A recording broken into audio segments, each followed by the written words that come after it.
Mon rôle, c'est de définir des règles qui peuvent être utiles aux autorités de régulation, aux banques centrales qui régulent, qui peuvent être utiles aux autorités de la concurrence. Alors l'idée, comme je le disais tout à l'heure, l'État doit être la solution, ne doit pas être le problème, parce qu'il y a façon de réguler et façon de réguler. Donc vous pouvez réguler de façon peu efficace, là vous allez complètement à l'encontre non seulement des intérêts des entreprises, mais aussi des intérêts des salariés et du pays dans son ensemble, puisque vous bloquez finalement l'activité économique.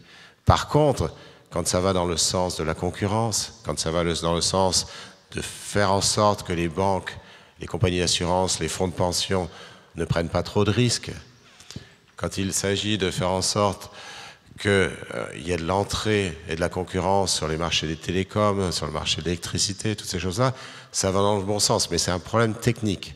Donc mon rôle en tant qu'économiste, en tant que chercheur, c'est de proposer des solutions, et ces solutions après sont adoptées à Bruxelles, à Francfort ou ailleurs. Quand elles sont adoptées, je suis très content, quand elles ne sont pas adoptées, ben tant pis. Voilà. Aujourd'hui, on a une crise de l'emploi. Enfin, c'est pas aujourd'hui, comme je le disais, c'est depuis 30 ou 40 ans. Il faut trouver des solutions. C'est pas un hasard si en France, on a un taux de chômage très élevé depuis longtemps. C'est pas un hasard si dans l'Europe du Sud, qui a des institutions similaires, ou avait jusqu'ici des institutions similaires, il y a beaucoup de chômage. Alors qu'en Scandinavie, en Allemagne, dans les pays anglo-saxons, vous avez 5% de chômage. C'est pas un hasard du tout, du tout. C'est simplement qu'on a choisi des institutions qui donnent naissance à ça.